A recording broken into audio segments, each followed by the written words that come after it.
ॐ ज्ञानतिमिरान्धस्य ज्ञानञ्जनशलाकया चक्षुरुन्मीलितं येन तस्मै श्रीगुरुवे नमः। नमः विष्णुपादाय कृष्णप्रेष्ठाय भूतले श्रीमते भक्तिवेदान्त स्वामिनिति नामिने।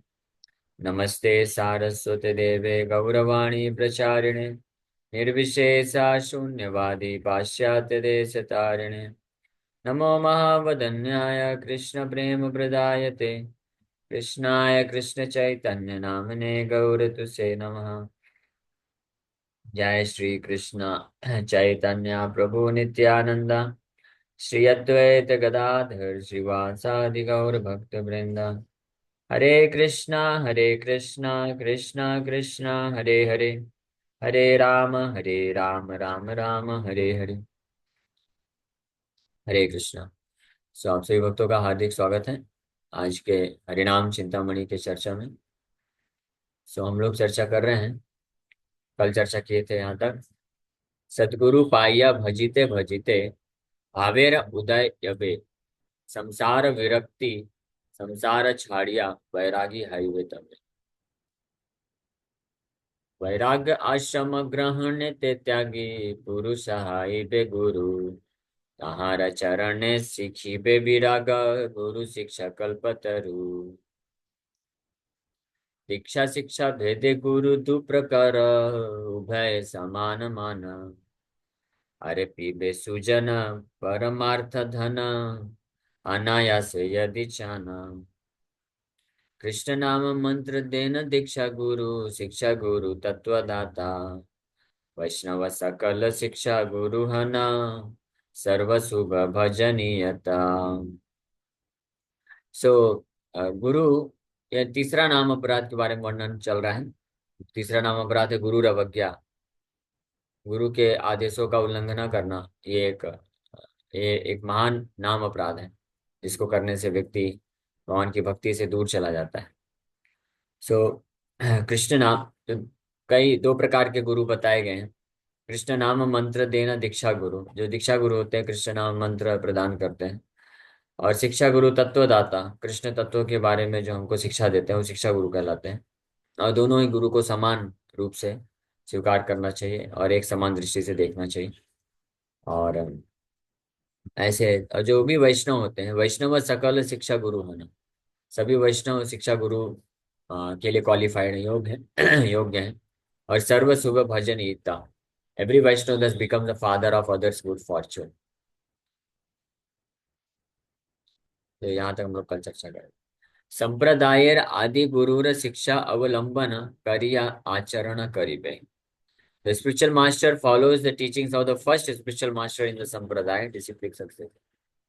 तो जो प्रामाणिक गुरु होते हैं, चाहे दीक्षा गुरु हैं शिक्षा गुरु हैं, उनका क्वालिफिकेशन क्या है कि वो they follow the teachings of the first spiritual master. संप्रदाय के जो पहले गुरु होते हैं उनकी शिक्षाओं के को पालन करते हैं और उनकी ही शिक्षा प्रदान करते हैं अन्य सभी लोग शिष्यों को। सबसे पहले स्पिरिचुअल मास्टर कौन है? ओरिजिनल स्पिरिचुअल मास्टर वंदे कृष्णम वंदे जगत गुरु, भगवान कृष्ण जो है द ओरिजिनल स्पिरिचुअल मास्टर कहलाते हैं। सबसे पहले स्पिरिचुअल मास्टर, फिर संप्रदाय के स्पिरिचुअल मास्टर होते हैं। जैसे हमारे संप्रदाय के Brahma, Lord Brahma is the first spiritual master. फिर संप्रदाय के प्रोमिनेंट स्पिरिचुअल मास्टर होते हैं, जैसे मध्वाचार्य, रामानुजाचार्य, निम्बार्क स्वामी, विष्णु स्वामी, ये होते हैं। तो इनके शिक्षाओं के आधार पे ही जो गुरु होते हैं वो शिक्षा देने चाहिए। Then he is qualified to be known as a guru. गुरु जो कहे जाने के लिए योग्य होता है। अगर उन मूल शिक्षाओं के विरोध में जाते हैं तब वास्तव में वो गुरु नहीं। ये सिंपल है समझना इसको। जैसे जो प्रमाणिक टीचर, बोनाफाइड टीचर, प्रमाणिक टीचर किसको बोलेंगे? शिक्षक है जो कि जो ऑथराइज बुक्स हैं कॉलेज में, जो सिलेबस है, टेक्स्ट बुक है, उसको फॉलो करता है, उसी का टीचिंग्स देता है बच्चों को, तो वो ऑथराइज टीचर कहलाएगा। लेकिन अगर कोई अपने मनमाने तरीके से कुछ शिक्षा दे रहा है, तो हालांकि वो भी शिक्षा दे रहा है, सिखा रहा है, लेकिन वो वास्तव में टीचर नहीं है। तो इसी प्रकार से प्रमाणिक गुरु के लक्षण क्या होते हैं कि वो अपनी खुद की शिक्षाएं नहीं देते हैं, अपने रियलाइजेशन, साक्षात्कार और अनुभव के अनुसार जो ओरिजिनल टीचिंग्स हैं, जो वास्तविक मूल शिक्षाएं हैं, उसको प्रस्तुतिकरण कर सकते हैं, ताकि जो शिष्य हैं उसको उन शिक्षाओं को समझ सके और उसको जीवन में पालन कर सके। तो डिटेल वेरी कर सकते हैं, लेकिन प्रिंसिपल को चेंज नहीं कर सकते। जैसे सबसे मुख्य शिक्षा क्या है कि कृष्ण परम भगवान है, कृष्ण को शरणागत होना, तो ये परिवर्तन नहीं किया जा सकता है। कृष्ण बोले माम एकम शरणम व्रजा, कि आप मेरा आश्रय लो, मेरे चरण कमलों का आश्रय लो। तो जितने भी टीचर गुरु आए, अ, पहले गुरु से स्टार्ट होकर के सभी, सबने यही शिक्षा दिया कि कृष्ण परम भगवान है, कृष्ण का आश्रय लेना चाहिए। कृष्ण का आश्रय कैसे लेना है, अब ये तरीके जो है गुरु सिखाते हैं अपने अनुभव के अनुसार, साक्षात्कार के अनुसार। तो इसी प्रकार से ये एक महत्वपूर्ण चीज है जिसको हमेशा समझना चाहिए कि वास्तविक गुरु, प्रमाणिक गुरु कौन है। हर वो व्यक्ति जो वैदिक शास्त्रों को शिक्षा देता है, जरूरी नहीं कि वो प्रमाणिक गुरु हो, जब तक वो उस संप्रदाय के ओरिजिनल जो स्पिरिचुअल मास्टर है, गुरु है, उनकी शिक्षा को प्रदान नहीं करता। साधु संप्रदाय आचार्य सकल, शिक्षा गुरु प्रतिष्ठित, आद्याचार्यिणी गुरु शिरोमणि, पूजिता रे यथोचित। All the spiritual masters in the sadhu sampradaya disciplic succession, जितने भी गुरु होते हैं, properly worship the Christ jewel of spiritual masters, the first spiritual master in the sampradaya, the spiritual master who was शिक्षा गुरु founded the sampradaya। ये जितने भी गुरु, आध्यात्मिक प्रमाणिक गुरु होते हैं साधु संप्रदाय में, डिसिप्लिक सक्सेशन में, सब के सब प्रॉपरली अच्छे तरीके से जो ओरिजिनल मूल शिक्षा, मूल गुरु होते हैं और पहले गुरु होते हैं उस संप्रदाय के, और ऐसे शिक्षा गुरु जिन्होंने उस संप्रदाय की स्थापना की है, उनका बहुत अच्छे तरीके से वर्शिप करते हैं, पूजा करते हैं, तो वो योग्य है गुरु कहलाने में। जैसे अगर इस्कॉन के कॉन्टेक्स्ट में देखें, तो ऐसे महान भक्त, ऐसे जो सीनियर या एलिवेटेड डिवोटी, वो गुरु गुरु हो सकते हैं, शिक्षा गुरु या दीक्षा गुरु, जो इस्कॉन के फाउंडर आचार्य श्रील प्रभुपाद जी का पूरा प्रॉपर तरीके से वर्शिप करते हैं, पूजा करते हैं। यानी प्रभुपाद जी की शिक्षाओं को जो खुद अपने जीवन में अप्लाई कर रहे हैं, और प्रभुपाद की शिक्षाओं को अन्य लोगों तक पहुंचाते हैं, then he is qualified to be a bona fide spiritual master in ISKCON. ISKCON संप्रदाय, इस्कॉन अलग से संप्रदाय नहीं है, ब्रह्म मध्व गौड़ी संप्रदाय है, लेकिन इस्कॉन के फाउंडर आचार्य श्रील प्रभुपाद जी हैं। और श्रील प्रभुपाद जी परफेक्टली जो पूर्ववर्ती आचार्य हैं, उनकी शिक्षाओं को प्रस्तुत किए हैं। इसलिए इस्कॉन में कोई भी भक्त गुरु बनने के लिए तभी योग्य होगा जब श्रील प्रभुपाद जी को ही केंद्र में रख करके वो शिक्षा प्रदान करता है। तारसु सिद्धांत अनुगत है, न मानिब अन्य शिक्षा, ताहार आदेश पालिब यतन, न लाइब अन्य दीक्षा। The spiritual masters all follow his perfect teachings. They do not accept any other teaching. They follow his teachings. They do not accept another initiation. ऐसे जो प्रमाणिक गुरु होते हैं, वास्तविक गुरु होते हैं संप्रदाय में आने वाले, तो उस संप्रदाय के मूल शिक्षाओं को, जो मूल ओरिजिनल गुरु होते हैं, उनकी शिक्षाओं को परफेक्ट तरीके से पालन करते हैं, और अन्य जो शिक्षा है उसको स्वीकार नहीं करते हैं।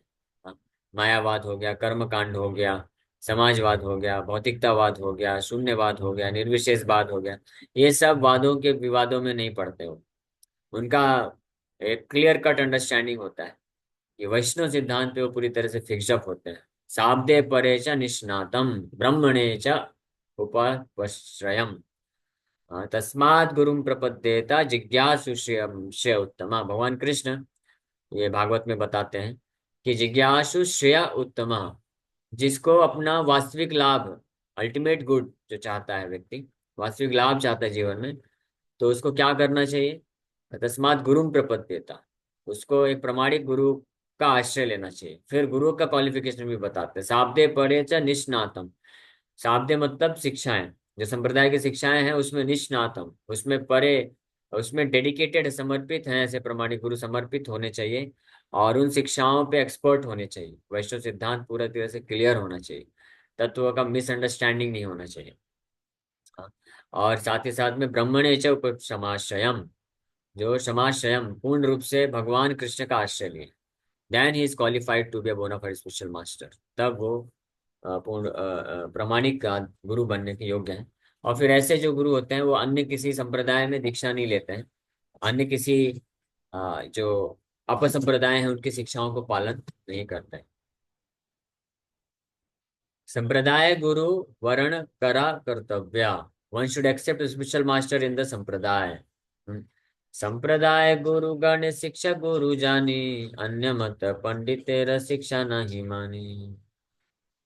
तो जो संप्रदाय के गुरु हैं, the spiritual master accept the teachings of the original Siksha Guru in the Sampradaya. They do not accept the teachings of any learned Pandit with a different philosophy. संप्रदाय गुरु गणे शिक्षा गुरु जानी। जो प्रमाणिक गुरु होते हैं वो संप्रदाय के जो ओरिजिनल शिक्षा गुरु होते हैं संप्रदाय के, उनकी ही शिक्षाओं को स्वीकार करते हैं। और अन्य मत पंडित तेरे शिक्षा नहीं मानी। और अगर संप्रदाय की शिक्षा के विरोध में जो वैष्णव सिद्धांत है, जिस संप्रदाय में जैसा प्रस्तुत किया गया है उसके खिलाफ, उसके विरोध में कोई महान से महान पंडित व्यक्ति भी, बहुत स्कॉलर है, लर्नेड है, पंडित है, वो भी अगर उन शिक्षा को प्रदान करेगा तो वो स्वीकार नहीं करते, वो भ्रमित नहीं होते हैं। ये प्रमाणिक गुरु के क्वालिफिकेशन, योग्यता है। हाँ, क्योंकि कई लोग होते हैं ऐसे संसार में जो प्रवचन बड़े कैरिज्मेटिक तरीके से प्रवचन दे सकते हैं, बहुत सारे शास्त्रों के श्लोक उच्चारण कर सकते हैं, श्लोक सुना सकते हैं, उस पर व्याख्या भी कर सकते हैं। लेकिन अगर उनका जो शिक्षा है, सिद्धांत है, जो वैष्णव सिद्धांत है, उसके अगेंस्ट है, उसके विरोध में है, तो कोई भी प्रामाणिक जो संप्रदाय में वैष्णव है वो उन सिद्धांतों को एक्सेप्ट नहीं करेगा। भले ही वो विरोध वाले सिद्धांतों को प्रस्तुत करने वाला व्यक्ति इस संसार में कितना भी फेमस हो, कितना भी ज्ञानी हो, और कितना भी तपस्वी क्यों ना हो। ऐसे आज भी होते हैं, आज भी हैं ऐसे कई जो बहुत फेमस हैं, पूरे पूरे दुनिया में बहुत फेमस है, लाखों लाखों फॉलोवर्स हैं, और बहुत तपस्वी हैं, और बहुत ज्यादा जो कुछ लोग तो ऐसे होते हैं जो बहुत भजन भी करते हैं, बहुत तपस्या भी करते हैं, बहुत फेमस भी होते हैं, बहुत सारे संस्कृत श्लोकों को उच्चारण भी कर सकते हैं, कई शास्त्र कंठस्थ होते हैं। लेकिन हम फिर भी उनको फॉलो नहीं करेंगे अगर उनका जो सिद्धांत है वैष्णव सिद्धांत के खिलाफ जाता है। हमारे जो परंपरा में जो मिला है, श्रील प्रभुपाद जी की शिक्षा और जो गौड़ी वैष्णव संप्रदाय में जो शिक्षाएं हैं उसके अगर अगेंस्ट हैं उनकी टीचिंग्स, तो वी कैन नॉट एक्सेप्ट। जो इसको बोलते हैं लॉयल्टी, या ये अपने संप्रदाय के प्रति जो है लॉयल्टी का बात है, आदर, ऑनेस्टी, ईमानदारी की बात होती है इसको। तो ऐसे ये योग्यता है किसी संप्रदाय के प्रमाणिक गुरु की। तो ऐसे प्रमाणिक गुरु अगर होते हैं तो उनका फिर आश्रय लेना चाहिए, उनके आश्रय लेने से हम आध्यात्मिक प्रगति बड़ी आसानी से कर सकते हैं। सेई मते सुशिक्षित साधु सुचरित, दीक्षा गुरु योग्य सदा जाने सुपंडित। A person who is learned and saintly and who follows the teachings of the original spiritual master in the sampradaya is qualified to be a दीक्षा गुरु। तो प्रामाणिक दीक्षा गुरु बनने का योग्यता बताया गया है कि प्रामाणिक दीक्षा गुरु कौन बन सकता है?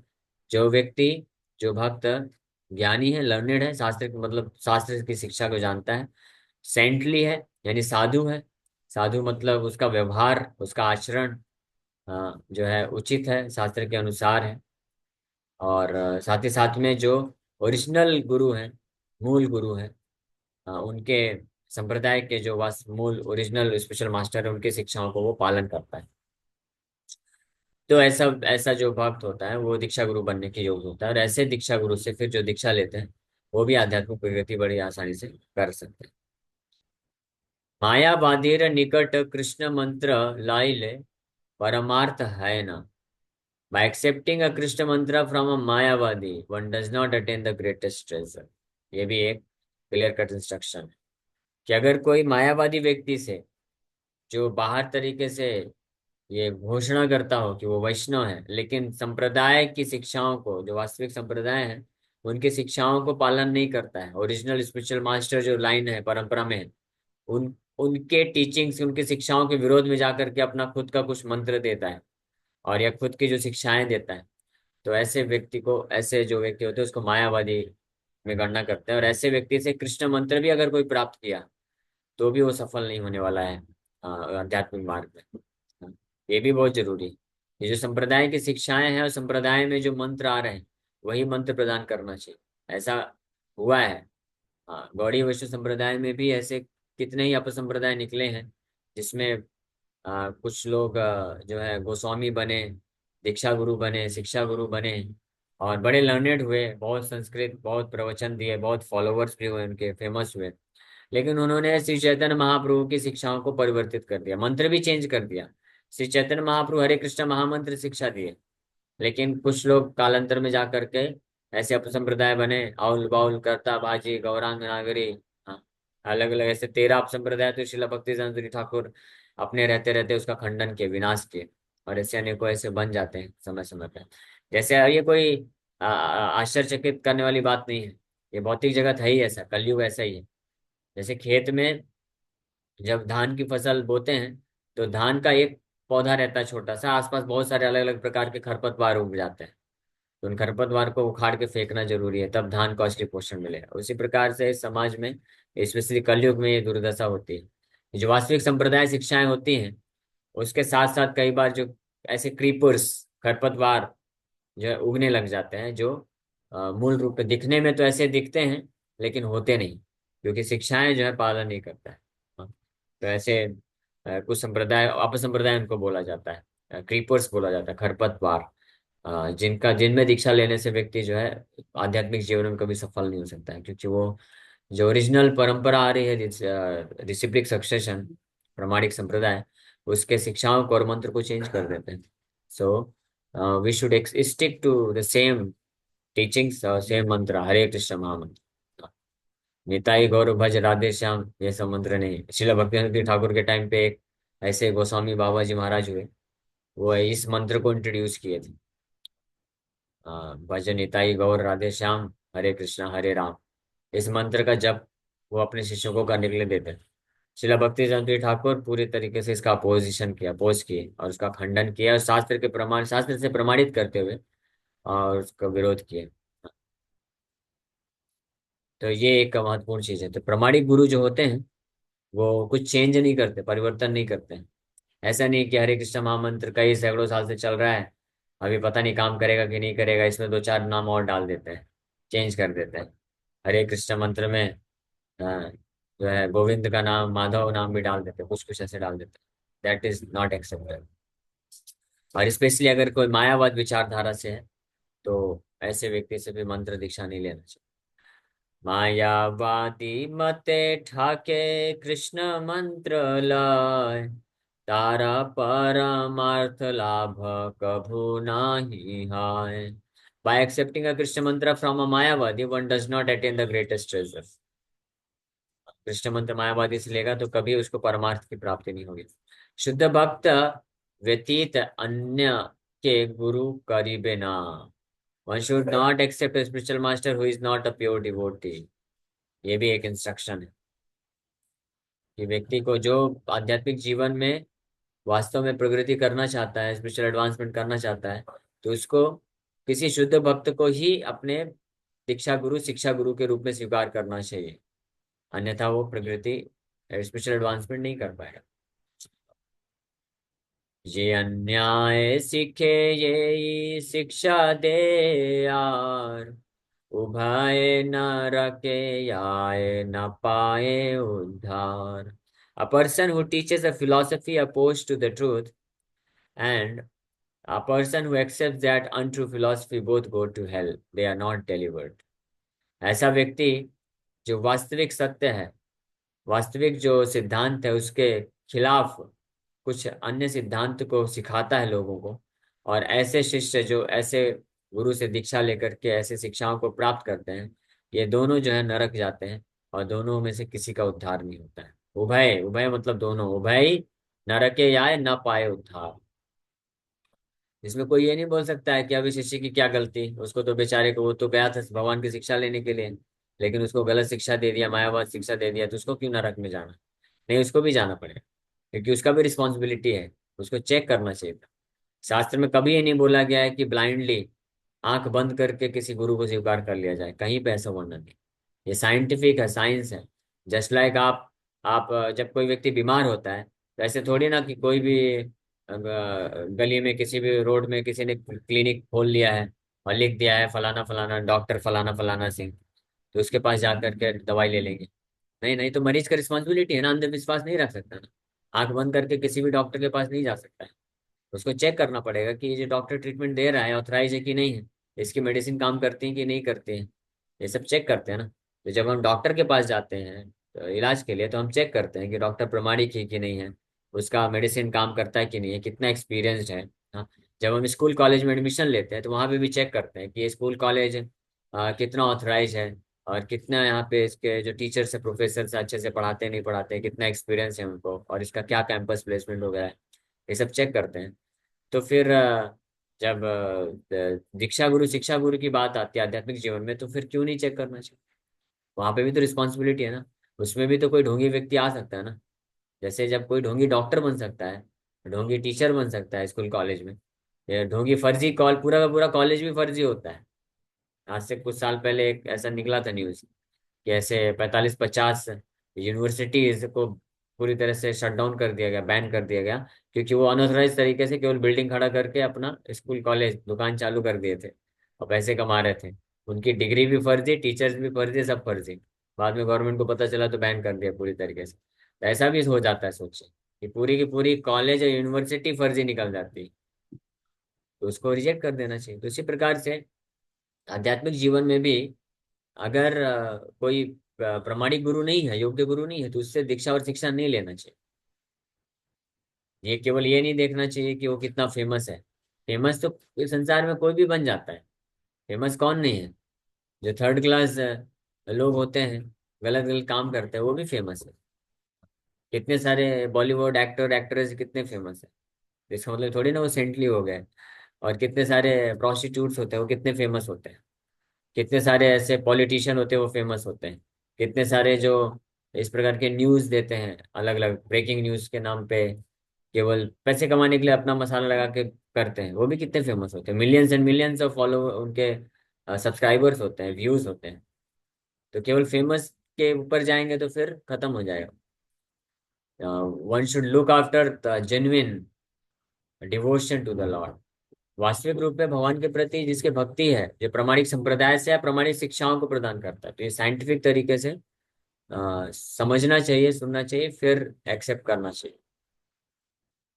इसीलिए यहाँ पे बताया जा रहा है कि जो व्यक्ति संप्रदाय की शिक्षा के विपरीत अगर कुछ शिक्षा देते हैं, और वो भी नरक में जाते हैं, और उनके जो शिष्य होते हैं वो भी नरक में जाते हैं, क्योंकि शिष्यों की भी जिम्मेदारी है कि वो पता करें कि संप्रदाय की वास्तविक शिक्षा क्या है, और कौन उनको वास्तविक रूप में जो नॉलेज दे रहा है वो प्रामाणिक है कि नहीं।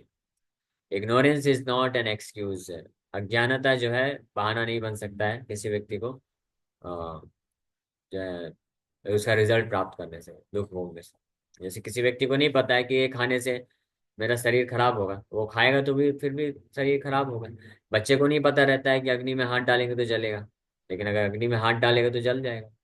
हाँ, ट्रैफिक रूल ना पता रहने पे कोई व्यक्ति ड्राइविंग करने जाता है, ट्रैफिक का रूल तोड़ देता है, तो पुलिस वाले को नहीं बोल सकता कि मुझे पता नहीं था। क्यों नहीं पता था? आप ड्राइवर, ड्राइविंग करने के पहले, स्टीयरिंग में हाथ डालने के पहले पता करना चाहिए ना कि सीट बेल्ट लगाना होता है, हेलमेट पहनना होता है, लेफ्ट में चलना होता है, सारे डॉक्यूमेंट्स होने चाहिए, हाँ, लाइसेंस होना चाहिए, हाँ, ट्रैफिक रेड सिग्नल में रुकना होता है, ये सब पता होना चाहिए ना।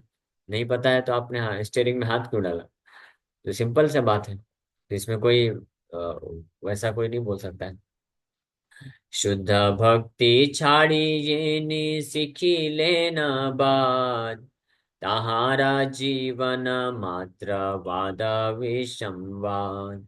A person who rejects pure devotional service, Shuddha Bhakti, and teaches something else, spends his life in debate, speaking arguments and counter arguments. हाँ, ऐसा व्यक्ति जो शुद्ध भक्त नहीं है और प्रामाणिक शिक्षाओं को पालन नहीं करता है, उसके विपरीत ही उसकी मानसिकता है, तो शुद्ध भक्ति के मार्ग को छोड़ देगा, और केवल जो है उसकी जो शिक्षाएं होगी, केवल जो है ये आर्ग्यूमेंट, काउंटर आर्ग्यूमेंट, डिबेट, यही सब करेगा वो।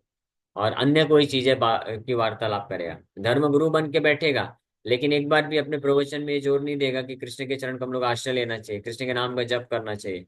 शुद्ध भक्ति अन्याभिलाषिता शून्य होकर के कृष्ण को संतुष्ट करने के लिए कार्य करना चाहिए। बाकी पूरे घंटों घंटों प्रवचन में बहुत सारे सामाजिक तत्वों के ऊपर बात करेगा, पॉलिटिकल इश्यूज बात करेगा, या हाउ टू बी मोरल, हाँ, कैसे नैतिक रहना चाहिए, मोरल रहना चाहिए, और कैसे भौतिक कर्तव्य को पालन करना चाहिए, अन्य लोगों के प्रति अच्छा व्यवहार रखो, अच्छा बोलो, अच्छा खाओ, अच्छा सुनो, यही सब बातें करेगा। तो that is not a fit candidate to be accepted as spiritual master. Spiritual master यानी आध्यात्मिक गुरु के लिए फिर वो योग्य नहीं, उसको भौतिक स्तर पे बस मोटिवेशनल स्पीकर बोल सकते हैं, दैट्स ऑल। ओके, इसी के साथ यहीं पे विराम करते हैं। Thank you very much. किसी वक्त का कोई प्रश्न है तो पूछ सकते हैं। हरे कृष्णा हरे कृष्णा, कृष्णा कृष्णा हरे हरे, हरे राम हरे राम। यस योगेश को। हरे कृष्णा प्रभु जी, दंडवत प्रणाम। एक्चुअली प्रभु यस। जी, मेरा जो प्रश्न है ये लेक्चर अभी वाला लेक्चर के रिलेटेड नहीं है। कल एक्चुअली हम ऐसा ही एक भरत महाराज जी का जो जीवन है उनका प्रसंग सुन रहे थे। तो उसमें भरत महाराज जी जब वो एक राजा की पालकी लेके जा रहे थे, तो वो पालकी लेते वक्त वो जो बाकी जीव जंतु है उनके ऊपर पैर न गिरे, इसकी वजह से वो संभाल के देख के चले थे, जिसकी वजह से पालकी हिल रही थी। तो राजा क्रोधित होकर उनको दंड देने ओके, के लिए प्रश्न क्या है? बोलता है।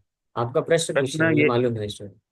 जो प्रश्न प्रभु जी ये है कि उसमें ना वो राजा जब दंड देता है तो भरत महाराज बोलते हैं कि जो आप जो शिक्षा दे दोगे वो तो शरीर को शिक्षा दे दोगे, वो आत्मा तो कुछ होगा नहीं। फिर राजा बोलता है फिर हम बहुत काम करने से हमका शरीर थक जाता है, तो हमारी आत्मा भी थक जाती है। तो ये समझ नहीं पाया प्रभु जी मैं कि शरीर थकने से आत्मा कैसे थक जाती है। वो राजा ने गलत बोला ना।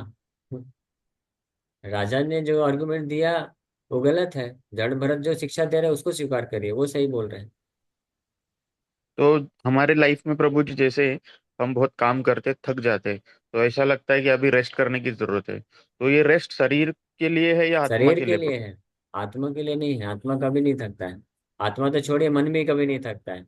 जब आपका शरीर थक जाता है, आप सो जाते हैं, तब भी मन तो भागता रहता है ना। सपने आते रहते हैं, क्यों? मन थकता नहीं है कभी। मन भी 24 घंटे एक्टिव रहता है। आत्मा की तो बात छोड़ दीजिए, मन तो भौतिक तत्व है। तो शरीर थकता है बस। इसलिए जो शुद्ध चेतना में होते हैं, आत्मा के स्तर पे होते हैं, जो भौतिक चेतना में होते हैं, तो वो भले शरीर थक जाएगा, शरीर सो जाएगा, लेकिन फिर भी मन में बहुत सारी जो भौतिक आसक्ति, भौतिक कार्यकलाप के विचार सब चलते रहते हैं, तो एक्टिव तो तब भी रहते हैं। ये भगवान गीता में बोलते हैं, नहीं कश्चित क्षणम अपि जातु तिष्ठत्य कर्मकृत। ये एक क्षण के लिए भी कोई बिना कार्य किए नहीं रह सकता। तो अगर आत्मा भी थक जाती, मन और शरीर भी थक जाता, तो फिर बेचारा कार्य कैसे करेगा? केवल ये भौतिक जो ग्रॉस बॉडी है, जो बाहर से पंच महाभूत से मिलकर बना earth water fire air ether, वो थकता है समय समय पे। लेकिन मन भी नहीं थकता, और आत्मा तो कभी थक ही नहीं सकता है। तो अगर कोई आध्यात्मिक स्तर पे पहुंचेगा, तो 24 घंटे कृष्ण का सेवा कर सकता है। भले शरीर सोता भी रहेगा, तब भी सब स्वप्न में जा करके कृष्ण का सेवा करेगा। और और आध्यात्मिक रूप से जो पूर्ण रूप से जागृत है, उसका शरीर भी नहीं थकता है, और सिर्फ क्योंकि शरीर भी दिव्य बन जाता है। इससे प्रूफ होता है कि शरीर भी ऐसे शुद्ध वैष्णव का दिव्य होता है। प्रभुपाद जी कहाँ सोते थे? हार्डली 1.5-2 घंटा ऐसे जस्ट लेटते थे, सोते भी नहीं थे। उसमें भी कृष्ण का स्मरण चलता है। और 20-20 22-22 घंटे कृष्ण का सेवा निरंतर करते रहते थे शरीर के साथ। तो इसका मतलब प्रभुपाद जी का शरीर भौतिक नहीं था, आध्यात्मिक था। ठीक है। हरे कृष्ण प्रभु जी। प्रभु जी जो हम अभी कर रहे हैं और जैसे कोई आलस्य करता है माला करने के लिए या बाकी, क्योंकि तो हम हम तो तीन बहुत। गुणों से प्रभावित हैं, 3 गुणों से अभी हम प्रभावित हैं, तमोगुण, रजोगुण, सत्वगुण। इसलिए ये प्रभाव हमारे ऊपर दिखता है। लेकिन जो जितनी गंभीरता से साधन भक्ति के प्रोसेस को लेगा, वो धीरे धीरे धीरे उतनी मात्रा में 3 गुणों के प्रभाव से मुक्त होता जाएगा। ठीक है, तो ये ग्रेजुअल प्रोसेस है। धीरे धीरे साधन भक्ति को गंभीरता से धैर्य के साथ करते रहने से इस स्टेज पे हम आ सकते हैं। एकाएक ओवरनाइट जो है ये नहीं होगा कि हम पूरी तरीके से शुद्ध भक्ति के स्तर पर पहुंच जाए। ओके प्रभु जी, दंडवत प्रणाम। हरे कृष्ण। हरे हरे कृष्णा कृष्ण। प्रभु। हरे कृष्ण। प्रभु जी, आप जैसे मेरे को अभी पढ़ा रहे हैं, आप मेरे शिक्षा गुरु हो गए, और नहीं जिन्होंने नहीं मुझे नहीं, दीक्षा दी वो मेरे शिक्षा गुरु हो गए। तो शिक्षा गुरु आप कभी मिला नहीं, तो फिर आप मेरे शिक्षा गुरु हुए या नहीं हुए? नहीं नहीं, हम आपके शिक्षा गुरु नहीं है। यहाँ पे शिला भक्तिविनोद ठाकुर हरिनाम चिंतामणि में स्पष्ट वर्णन कर रहे हैं कि जो वैष्णव होते हैं पूर्ण रूप से, वो शिक्षा गुरु के लिए योग्य हैं, शुद्ध भक्त। इसलिए यहाँ पे बोल रहे हैं कि जो पूरी तरह से शुद्ध भक्त हैं, उनको शिक्षा या दीक्षा गुरु के रूप में स्वीकार करना चाहिए। तो जिनके दीक्षा गुरु हैं, तो वो दीक्षा गुरु हैं, उनके शुद्ध भक्त, उनके आश्रय में हम रह करके भक्ति करते हैं। और शिक्षा गुरु के रूप में प्रोमिनेंट शिक्षा गुरु हमारे शिला प्रभुपाद जी हैं सबके। हम सबके मुख्य शिक्षा गुरु शिला प्रभुपाद जी हैं, और हमेशा इस्कॉन के हर भक्त के लिए रहेंगे। और अगर कोई भक्त कोई ऐसे महान रूपा जी के शिष्य हैं या कोई महान वरिष्ठ भक्त हैं जो इस्कॉन मूवमेंट में कई वर्षों से हैं और जिनका आचरण पूरी तरह से शुद्ध है, शुद्ध भक्ति के स्तर पे है, तो वो भी शिक्षा गुरु के रूप में कार्य कर सकते हैं।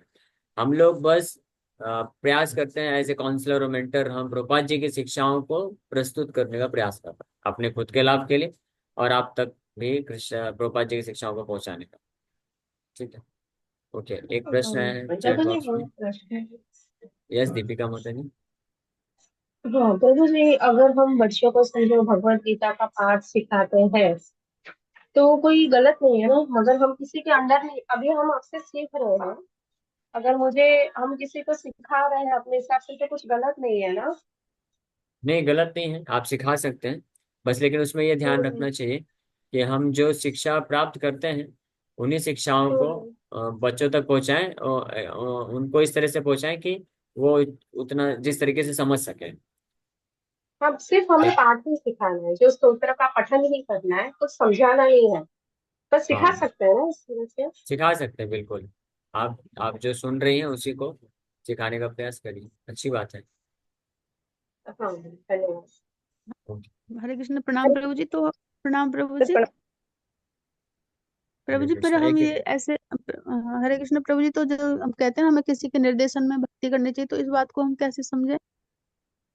तो उनकी जो शिक्षाएं हैं वो जैसा हमको आदेश देते हैं उसके अनुसार भक्ति करना चाहिए। शिला प्रभुपाद जी हमको इंस्ट्रक्शन दिए, आदेश दिए, शिक्षा दिए कि हम स्ट्रिक्टली 4 नियमों का पालन करें और सुबह जल्दी उठ करके ब्रह्म मुहूर्त में मंगला आरती करके 16 माला का कम से कम जप करें, भागवत का श्रवण करें और अपनी योग्यता अनुसार कृष्ण का सेवा करें। तो ये प्रभुपाद जी के क्लियर कट इंस्ट्रक्शन और उनके ग्रंथों को पढ़ते हैं हम तो हमको और प्रेरणा मिलती है और कृष्ण तत्व के बारे में और अच्छे से जानकारी मिलती है। तो ये होता है, इसका अर्थ होता है कि हम किसी प्रमाणिक शुद्ध वैष्णव को शिक्षा गुरु के रूप में स्वीकार करके उनके मार्गदर्शन में आगे बढ़ रहे हैं भक्ति करने के लिए। और जो दीक्षा गुरु होते हैं वो ऐसे दीक्षा गुरु होते हैं जो संप्रदाय की जो मूल शिक्षाएं हैं उसी के आधार पर पे हमको दीक्षा देते हैं, मंत्र दीक्षा देते हैं, उस संप्रदाय से जोड़ते हैं, ऑफिशियल कनेक्शन कराते हैं और हमारा रिस्पॉन्सिबिलिटी लेते हैं। तो ये है शिक्षा गुरु और दीक्षा गुरु, लेकिन दोनों का एक जो समान जो योगदान होता है। जो हमारी दीक्षा दिलाते हैं हमको, तो फिर उनको हम अपना शिक्षा गुरु नहीं मानते?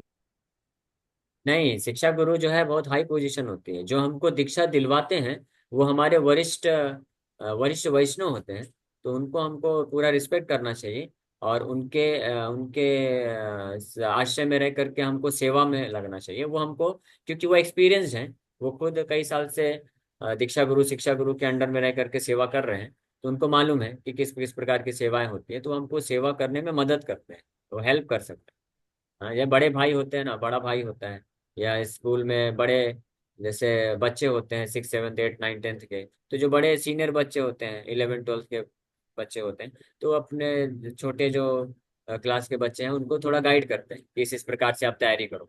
लेकिन जो सब्जेक्ट का जो टीचिंग्स है, शिक्षा है, वो टीचर ही देता है। टीचर का पोजीशन अलग है और प्रिंसिपल का पोजीशन अलग है और जो सीनियर स्टूडेंट्स होते हैं उनका पोजीशन अलग है।